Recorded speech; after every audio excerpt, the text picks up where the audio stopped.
I didn't always know what made me different, just that people felt something when I walked into the room. For years, I thought it was just being an introvert, but it turns out I've been cultivating something deeper all along. This episode is about energy and why protecting and harnessing yours might be the missing piece in building your personal brand, your confidence, and your purpose filled life. If you've ever felt like you're carrying too much, doing too much, or losing yourself in the noise, you need daily rituals that help you return to yourself. I'm sharing the practices I've used since childhood to build the energy that powers my creativity, my coaching, and my momentum. Now, these aren't trends, they are sacred acts, and this is what has helped keep me going all along. So, if you're building something, whether that's a brand, a business, or a new belief in yourself, listen up. Hi, guys. I am so excited to be back in my podcast studio after a week away for a writer's retreat off the coast of Puerto Rico. So last week, I spent the week in a little villa in Vieques, which is an island that you can get to once you get to the mainland of Puerto Rico when you land in San Juan. I had a lot of time to write, number one, but I also had a lot of time to think. And I want to share a few of the thoughts that I had both while I was away and shortly after I returned when I was chatting with one of my girlfriends about energy. It's so funny. I keep getting feedback when I'm having conversations with people about the podcast and the YouTube channel, how I need to be sharing a few more tidbits from my life and my journey because I guess it's interesting or intriguing or different or maybe not different, but it is something that people are interested in hearing a little bit more about. Specifically, when I talk about my morning routine, how I work on my energy, how I get myself in a good mental state, and some of the daily habits and practices that I've picked up over the years to stay positive and to keep myself encouraged and keep myself focused on my goals. I have, over the years, accomplished a few goals.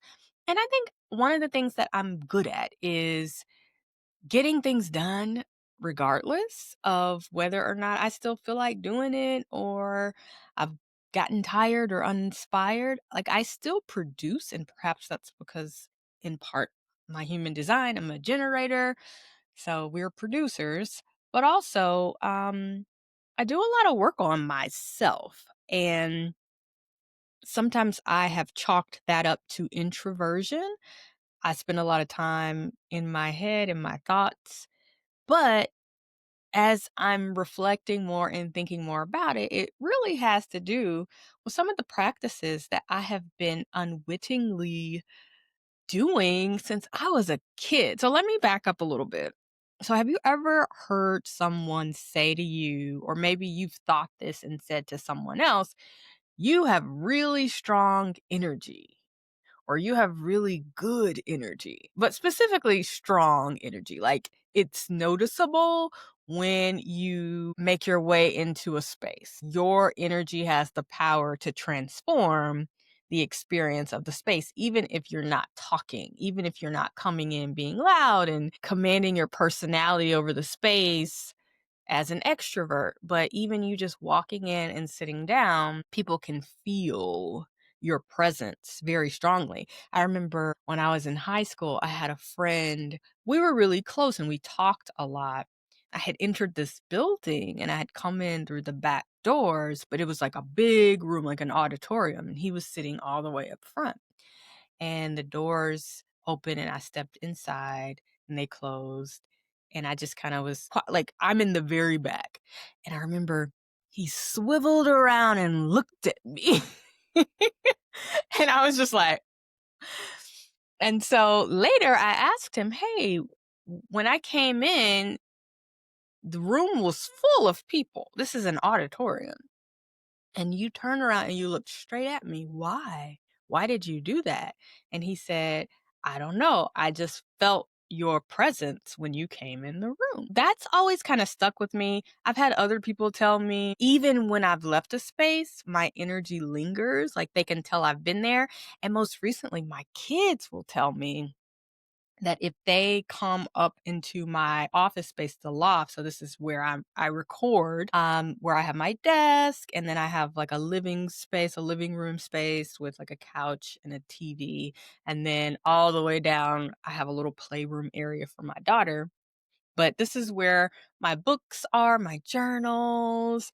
I have a bit of an altar. I have my dad's ashes, and I have photographs of ancestors who have departed, um, and just different things that I reflect on when I reflect on the people who are in my life. So this is kind of a sacred space. It's my sacred space. It's me. It's like where I spend the majority of my time, but it's also where I do all of my thinking, my writing, my meditating, my journaling, my sound baths. So it's a very concentrated, energetic space. And my kids have told me that, especially when I was working on my book, if I was really deep in a chapter and I'd be working on it up here, and then I'd leave the house, go get some coffee or something. And then one of them would come up here looking for me, but I wasn't here. They could tell that a lot of brain waves have been floating around. A lot of energy has been exerted.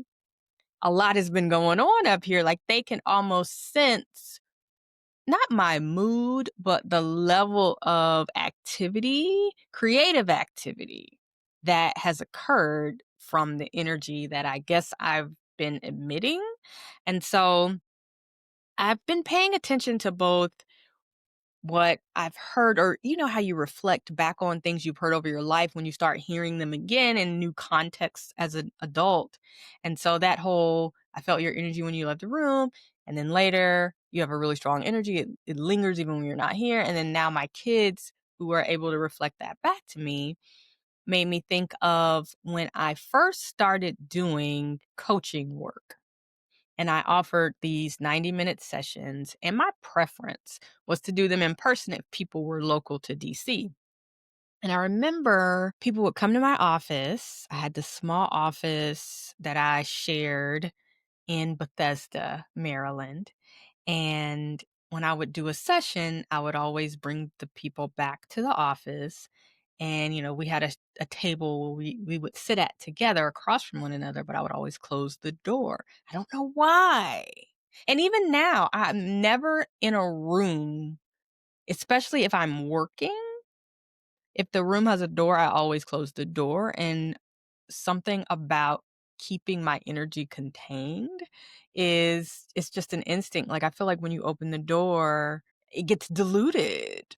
And I want to keep it as concentrated as possible. So I remember when I would do those sessions, I would close the door, and that 90 minutes of just me and the other person going back and forth, and me extracting from them and pouring back into them, it was palpable in the room. And you know how when you are in an experience of yourself, sometimes it's hard to tell if it is unique to you or if it's something that other people are feeling as well. And I think I chalked it up to just like, this is just my experience. I'm feeling good. I'm feeling energized. I'm feeling lifted up. But I remember hearing over and over and over again from my clients, oh, I feel amazing. Oh, I feel so energized. I remember this one woman said, just feel like I could climb a mountain after our session. And mind you, these are all clients who, for the most part, I was meeting them for the first time. So we didn't have this extended personal relationship. This was just they found me or were referred to me. They filled out the form, they paid the fee, they showed up to the office, and we sat down and did the session.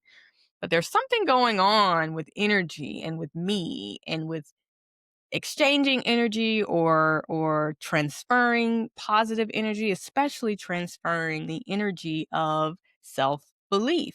As I talked about on the last episode, I think that is really one of my points of genius, one of my spiritual gifts, one of my God-given gifts, to pour into people and to be a bridge to their self belief because I can see what is waiting for them on the other side.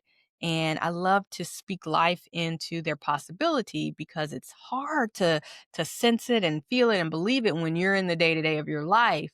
But sometimes when someone can stand outside of you and look into your situation and speak life into your situation, it's easier to believe or at least to grab on to that sense of belief until you can fully embody it for yourself. I've been thinking about energy and I was talking to a friend about energy and I was talking about the daily practices that I use to cultivate my strong energy.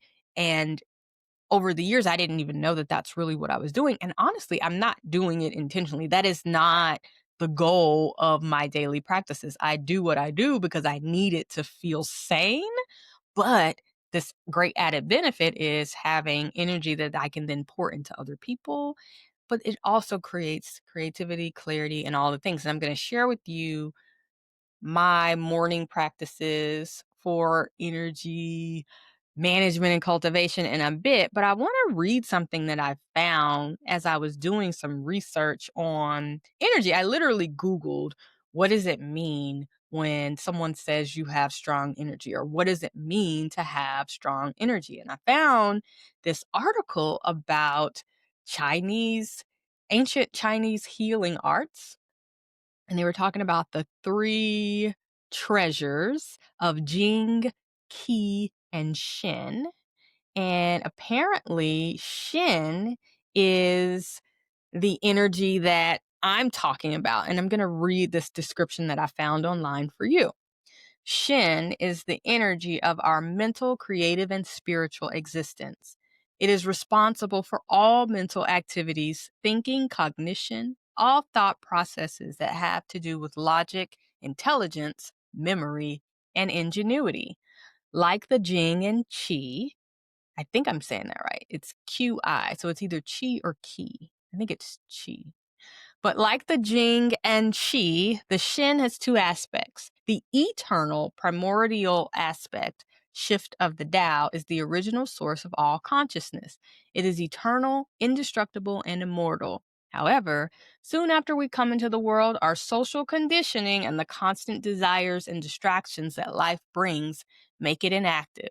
And so it disappears from our consciousness, and its place is taken by the temporal, worldly mind. The original spirit loses its rightful influence over the energy of our body. Modern life, which is characterized by chronic, hectic activity and stress, as well as chronic illness, is not conducive to the cultivation of Shin. Shin likes peace and tranquility. It likes a calm heart and mind. It likes a good quality of blood and Jing, the vital essences that anchor it in the body and prevent it from floating back up into the sky. The ancient Taoists pointed out a way to merge with the Shin, and this can be done by sitting quietly and doing nothing, following the Tao or the natural order of things without interfering in the course of things. So, I'm going to do some more research on this Shin, and if you know anything about it, feel free to comment on this wherever you have encountered this message and tell me more about it. Tell me if I'm on the right track. Am I cultivating my Shin? So apparently the way you strengthen your Shin, I've been doing that my whole life, not out of instruction or direction, but because I was naturally drawn, number one, to journal just to process my feelings when I was a child. My parents had a rough marriage. They had a really rocky divorce. And back then, but this was the early 90s, parents didn't sit children down and explain things and look out for your emotional health and mental well-being and make sure that you understand what's going on and it's not your fault and it's not about you and that they love you anyway. We didn't get all of that. And so I was pretty much left to navigate all of this on my own and figure it out on my own and grieve on my own and process on my own. And so the way that I did that was through writing in a journal. And it's so funny, even just in this moment, I have tremendous gratitude for my parents' divorce, I guess, because I don't know that I would have taken to my journal in the disciplined way that I took to it had they not presented that opportunity to me to go inward and to really convene with myself. Like, I needed daily ways to stay sane and ground myself and talk myself through the rough patches of adolescence. And I was not particularly athletic, and I was academic, but you can only study and do homework so much. But writing was a great outlet for me. I wrote poems, as I've mentioned before, but I found that just kind of talking to myself, and I think in some ways talking to God, because it was my consciousness that I was meeting on the page. I found my way through it, and I remember feeling and just knowing, when you just know something and you don't know how you know. I remember having just like really dark times during my childhood. I would just be really sad and felt very disconnected from my mom and my dad. My dad moved out of the house and I didn't see him as much. And it just seemed difficult. Like, he was always reachable by phone, or I could page him and I could call him at work and he would answer. But it just seemed like the course of the divorce, I got lost in the shuffle. I fell through the cracks emotionally, and I had some tough moments. I really, really struggled with that. And I think neither of my parents was like consciously uncoupling and happily getting divorced. So they both had words to say about the other person on either end. And they both, I think, dealt with the grief of their marriage ending. And so, as you can imagine, the fallout from all of that, and then you're not really getting any kind of guidance or instruction, not that they had it to give, but therapy was just not in the cards. And so I had to figure out a way to tend to myself. And journaling really was that. And for me, I would go to my journal and just talk about the day. And I think after I exhausted all of the events of the day, then I would dive into how I was feeling.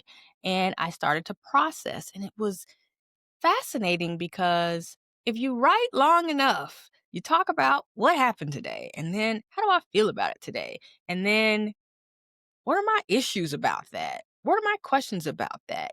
And eventually I will find my way around to honestly coaching myself through whatever it was that was going on. Like, the act of writing helped me see it in black and white, and it helped me to see it for what it was, and it helped me to interrogate whether or not the value, the importance, the weight that I was putting on a situation was valid.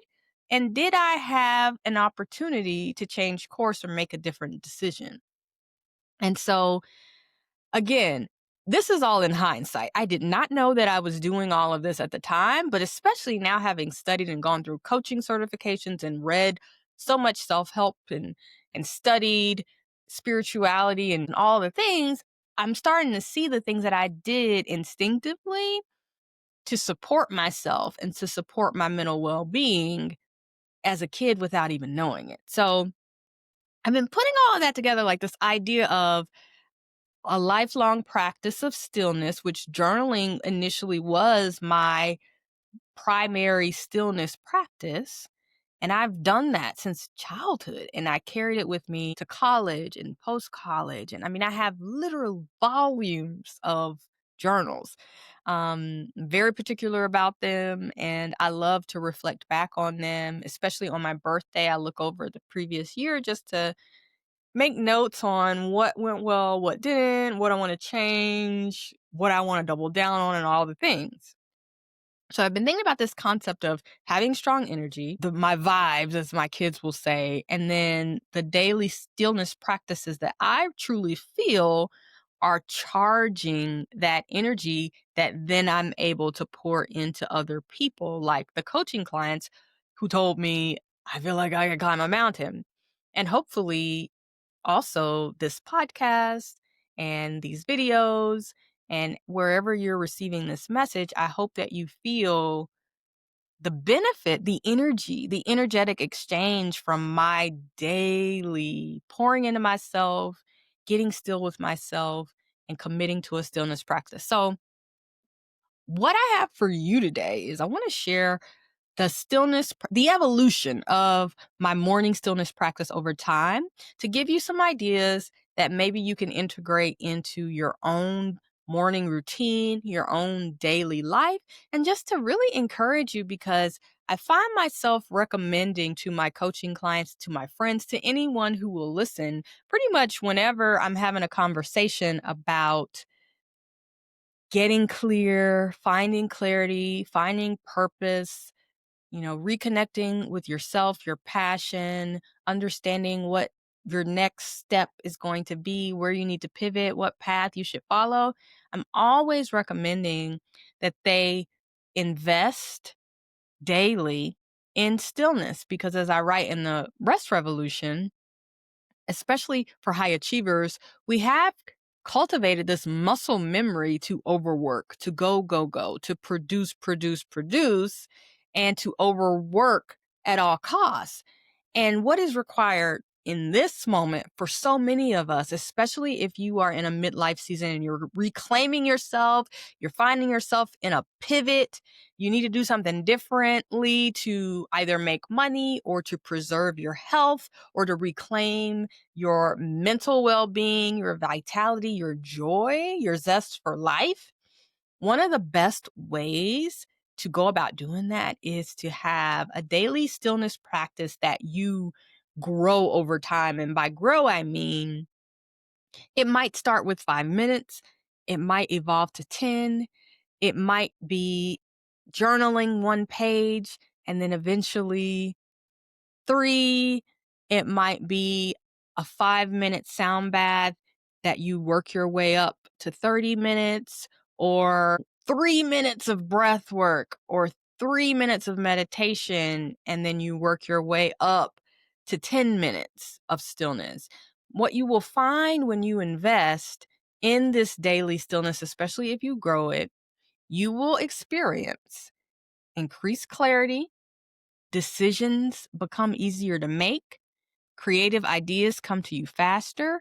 For me personally, I have added sound baths, daily sound baths to my journaling, gratitude, and affirmations. And what happens for me during my sound baths, which I call a sound bath meditation, but it's a meditation with sound. I'm focusing on the sounds that I'm hearing during the sound bath, but I always keep my notebook near me because invariably during my sound bath, I'll get just amazing idea for a solution to something I've been pondering, or I'll get an idea for another episode. I'll get an idea for someone that I need to reach out to that I haven't thought about in a while, or it hasn't occurred to me to reach out to them. They will drop into my consciousness. Um, I'll get just the answer to something that has been on my mind or my heart. The answer will just appear. It'll dance across my consciousness during the sound bath. Sometimes I have to stop and get the pen and write it down so I don't forget. But I highly recommend that if you do not have a daily stillness practice, especially in the morning, because the morning is really the best time to set your day up and to set yourself up and just set the tone for your day. I want to just share the stillness practices that I have used over the years. Maybe it will be inspiring, or maybe it'll help you reflect on things you're already doing that you can formalize a bit more and bring more intention to so that they are really, really working for you. Okay. So, number one, I started journaling, as I mentioned, in childhood. So pretty much, I guess, as soon as I could write, but write things, not just copy words, but actually write the things that are coming to my head. I wrote poems, but I wrote in my journal. And I remember I would probably write at the end of the day because I would always capture the end of the day. But as time went on, that became a morning practice because I found that in the morning, after a night of sleep, I just had things I needed to get off my chest, and it helped me offload my worries, my anxieties, my excitement, my ideas, and it helped me keep a record of my life, which I really enjoyed going back to just to see how my thinking had changed, how my processing had evolved over time. And so that has really been my anchor. And that's something that in future episodes, I can go into and talk about different prompts that you might be able to use because people do sometimes say, well, like, what do you write about? Oh my God, what do I not write about? There's so much to say. So that's what I do, journaling. Number two, during the pandemic, I started this cool practice of writing down at the beginning of the month a list of prayers for that month. And I would number the prayers and I would talk about whatever was going on with me and whatever was on my heart. I remember one prayer that I kept repeating was, God, show me my purpose. God, show me my purpose. Show me what you want me to do with all these gifts that you've given me. You've given me a lot. And so now the challenge is what do you want me to do with all of this? Like, what is the best and highest use of all of this? And what is the priority right now in this moment? That's my challenge. It's not what can I do, but what do I need to be doing right now? What's the best thing for me to do? So I would write these prayers, and every morning of that month, I would get up and I would read the prayers aloud. And then I would recite also a list of affirmations that I'd made to myself that month. And then I would do a real time prayer of just what was going on that day. And if I wanted to ask for support, especially for my kids, I would say a quick prayer. Then I would write in my journal and I would light a candle and play a playlist that has mainly instrumental music, some jazz, a lot of Robert Glasper. I'll share a link to it if you're interested. But that playlist was called Prayer and Meditation, and I don't think it was necessarily the music itself, but it was the repetition. Like, every day I would hear those songs, and that would kinda get me into the groove to journal, and I would listen to prayer and meditation, the playlist, while I was journaling, and I would recite the prayers and the affirmations prior to the journaling, and man, it's very, very powerful. At the month's end, I'd write a new list of prayers and I would start from the previous month's list because some of the prayers I needed to add to the current month's list because they still needed to be answered. But what I would find is so many of the prayers have been answered in one way or another. If it was a question or a solution or a challenge that I needed guidance on, I would have gotten some sort of guidance throughout that month. And I attribute that to the universal law of what you put your attention on and what you put your focus on will grow. And you give your mind, your heart, your spirit direction when you express, especially when you write down the desires of your heart. Your whole being then starts looking for answers, for clues, for evidence to support the answer that can be the solution to the problem that you posed. And so that was really cool. I highly recommend that practice. And then for a few months, a season when I had this really cool commute and I was taking my kids to a specific cool school across town that was near a park and a trail that I loved, I would do all of this and then I would walk a trail in nature. I wouldn't do that super long practice of the prayers, the affirmations, and the journaling. Actually, I think I would because it doesn't take long to recite the prayers and affirmations. It takes like 2 minutes. But the journaling is what takes a bit longer. And then I would walk a 2 mile trail. And that was powerful. I'm telling you, I would be out on that trail and it was like all the ideas would be coming, flowing. It was amazing. And I would do that today if I lived near that trail or near a better trail. I currently don't, but I often think about just how rich that time was and how regulated my nervous system was and how much I could handle. I felt that every trail that I hiked added into this bank account of my peace and my ability to just weather whatever life was bringing my way. So if you have access to nature and you can spend some time in it, even if you're not walking, even if you're just sitting in it and just soaking in the sounds of nature and our natural world, highly recommend that.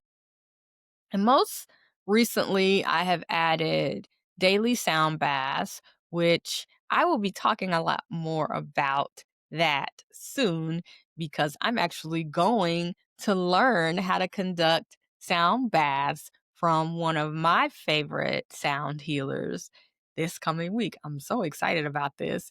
I'm going to be learning all about how sound impacts the nervous system and the body and the mind and the spirit and the soul and all the things, and how you can be intentional about using sound to reduce your stress, to, open up and get more in tune with your creativity. And I'm super excited about that. But I do a sound bath every day. Generally, I'll do two back to back. I have a couple of favorites that are about 18 minutes apiece, and I will close my eyes and listen to those. And generally, when I'm listening or after I listen, I'll have a lot of ideas or clarity around something that's been on my heart. And so those are the things that I've done to energize myself. And I want to tie that back to energy because I really do feel like putting an intentional focus on charging myself is what has contributed to this strong shin or strong energy that I've been hearing about for most of my life. And I think having that kind of strong energy is something that we can all cultivate if we take the time to commune with ourselves. I think a lot of people don't like spending time with themselves. And I think it's great to spend time with other people and be in community. But I think we all should really deepen our relationships with ourselves by just spending time with ourselves and seeing what comes up in that process. So I would love to hear what your morning routine is. How do you harness your energy? How do you clear your energy? How do you cleanse your energy? How do you regulate yourself? And do you do this on a daily basis? Are you committed to it? Or is it something that you've noticed, oh, I feel good when I do that, but I don't prioritize it. I don't make it a regular part of my routine. And if you're not doing that, I want to know why. You can get in touch and stay connected with me on the Purposescaping Substack, which is at amandamillerlittlejohn.substack.com. I'm going to be sharing a few journaling prompts and more details about this episode there. So make sure that you subscribe to the Substack so that you can get all of this by email. And you'll also get information about new episodes and videos once they drop, as well as in the coming months, sound bath recordings by yours truly. So you want to get on that Substack and become a subscriber today. You can subscribe for free, or if you want to support my ministry here, you can become a paid subscriber. But either way, get your email address in there so that I have a way to contact you and be in touch about all of the happenings. All right, that's all I got for you today. Don't forget to leave me a review, but also leave me a comment. Let me know how this hit you. I'm curious to hear what your thoughts are on energy. And have you ever been told that you have strong energy? And if so, what do you think contributes to that? What are you doing that helps you harness your shin? I look forward to hearing.